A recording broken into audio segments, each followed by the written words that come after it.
Hello बच्चों, आज मैं आप सभी को द्विघात समीकरण के गुणनखंड कैसे होते हैं उस चीज़ को सिखाने वाला हूं। ठीक है, आप चाहे किसी भी क्लासेस के हों, आपके लिए बहुत ही हेल्पफुल होगा। अगर ये वीडियो आप पूरा ध्यान से देख लेंगे तो आप किसी भी द्विघात समीकरण का फैक्टर आप आसानी से कर पाएंगे। ठीक है, आइए ध्यानपूर्वक सीखिएगा। ठीक है, सबसे पहले आपको देखना क्या है कि हमारा द्विघात समीकरण होता किस टाइप का है। होता है ax² + bx + c = 0।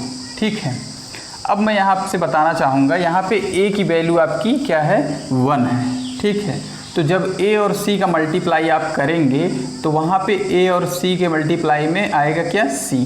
ठीक है, जैसे -10 और गुणे 1 करेंगे तो क्या आएगा, -10 ही आएगा। लेकिन जैसे ही यहाँ पे 1 से अदर वैल्यू कोई आई, 2 आया, 3 आया, कुछ भी आया, तो वहाँ पे क्या हो जाएगा, अब c की वहाँ पे a × c की वैल्यू c के बराबर नहीं होगी। ठीक है, वहाँ पे क्या हो जाएगा, मान लीजिए यहाँ पे 2 होता तो 2 × 10 करते तो आपका कितना हो जाता, 20 हो जाता। ठीक है, तो इसीलिए क्या करते हैं, जब 1 होता है तो हम लोग डायरेक्टली इसी का फैक्टर कर लेते हैं, मल्टीप्लाई नहीं करते। जबकि होता रोल में क्या है, होता है कि दोनों का फैक्टर हो, मतलब मल्टीप्लाई a × c का होता ही है। ठीक है, इसलिए नहीं करते हैं कि यहाँ पे 1 है तो मान में परिवर्तन नहीं होता है तो नहीं करते हैं। ठीक है, लेकिन जैसे ही यहाँ पे 1 के अलावा कुछ भी होगा, 2, 3 होगा, तो हम लोग क्या करेंगे, इसकी वैल्यू का मल्टीप्लाई यहाँ पे करेंगे, तो जो वैल्यू बनेगी हमारी मल्टीप्लाई के बाद उसका फैक्टर करते हैं। ठीक है, ये एक चीज़ नोट करिए। अब अगला नोट करने वाली बात क्या है कि हम लोग कंपेयर करेंगे क्या, कि हमारा जो यहाँ पे b है वो पॉजिटिव है कि नेगेटिव है। नेगेटिव है। c क्या है, पॉजिटिव है कि नेगेटिव है। ठीक है, तो आप लोग ध्यान दीजिए, हमारा जो c है वो क्या है, नेगेटिव है।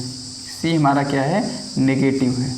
c की वैल्यू हमारी नेगेटिव है। नेगेटिव किस किस कंडीशन में बनेगी, आप लोग ध्यान दीजिए। आपका जो दोनों मूल बनेगा, दो मूल जो होगा वो आपका क्या होगा, अलग अलग होगा, तभी जा कर के आपका यहाँ पे नेगेटिव आएगा।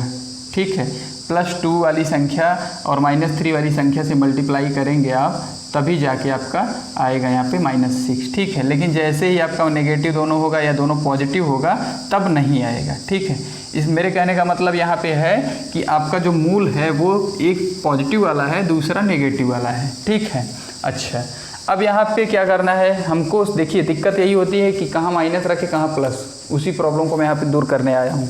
ठीक है, अब यहाँ पे क्या है कि हमारा b माइनस में है, दोनों मूल इस टाइप से रखा गया है कि हमारा जो यहाँ पे b आया है वो नेगेटिव आया है। इसका मतलब जो बड़ा वाला मूल होगा वो ज़्यादा नेगेटिव वाला होगा। ठीक है, वो बड़ा वाला मूल जो होगा वो नेगेटिव होगा, क्योंकि आपको पता है कि हमारा साइन वही होता है जो बड़ी संख्या का होता है। ठीक है, चलो इसको हम लोग सॉल्व करते हैं तो ज़्यादा समझ में आएगा। ठीक है, देखिए हम लोग क्या करेंगे, हमारा वैल्यू आया है -10, तो हम लोग 10 का फैक्टर करेंगे। 10 का फैक्टर करेंगे तो क्या होगा, 2 होगा × 5 होगा। ठीक है, हमारा 2, 5 मूल आ गया। तो हमने क्या बताया, इसमें से दोनों में से एक पॉजिटिव बनेगा, दूसरा नेगेटिव बनेगा। तो नेगेटिव हमारा कौन सा बनेगा, बड़का वाला, क्योंकि हमको यहाँ पे नेगेटिव लाना है। अगर यहाँ पे पॉजिटिव लाना होता तो हमारा जो है बड़का वाला पॉजिटिव होता है। ठीक है, तो इस तरीके से हम लोग सेट कर लेंगे, तो हो जाएगा x² - 5x, ठीक है, +2x - 10 = 0। ठीक है, यहाँ पे x कामन लेंगे तो हो जाएगा x - 5 और +2 कामन लेंगे तो हो जाएगा x - 5। ठीक है, = 0। अब यहाँ पे देखिए कामन लेने वाला भी प्रॉब्लम मैं दूर कर रहा हूँ। कामन का मतलब होता क्या है कि ऐसा वैल्यू जो दोनों में हो। ठीक है, यहाँ पे आप देखिए, यहाँ पे x है, ठीक है, × x - 5 है। ठीक है, यहाँ पे क्या है, 2 है × x - 5 है। ठीक है, देखिएगा ध्यान से। अब इसमें से हमको x मिल रहा है, इसमें से हमको क्या, सॉरी, इसमें से x - 5 मिल रहा है, इसमें से भी हमको x - 5 मिल रहा है। ठीक है, तो हमारा दोनों ब्रैकेट कॉमन मिल रहा है, हो गया x - 5 हमको कॉमन मिल गया। बचेगा क्या, यहाँ पे x बचेगा +2 बचेगा। ठीक है, = 0। अब हम क्या करेंगे, पहले एक ब्रैकेट को बराबर दिखाएंगे 0 के, तो x - 5 = 0, तो x हो जाएगा हमारा +5।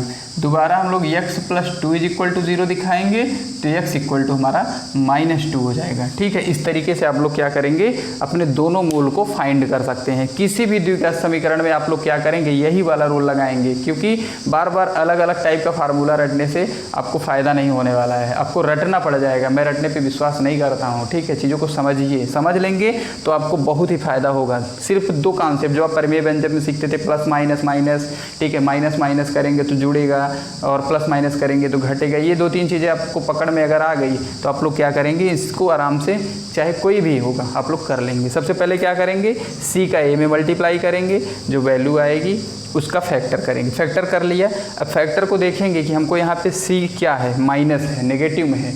इसका मतलब हमारा जो दोनों मूल है वो अलग अलग कैटेगरी का है, एक पॉजिटिव वाला है एक नेगेटिव वाला है, तभी हमारा यहाँ पे बनेगा। अगर सेम अगर दोनों पॉजिटिव होता तो +10 बनता, दोनों नेगेटिव होता फिर भी +10 बनता, ठीक है। इसका मतलब ये हुआ कि अपोजिट है, पक्की बात है, ठीक है।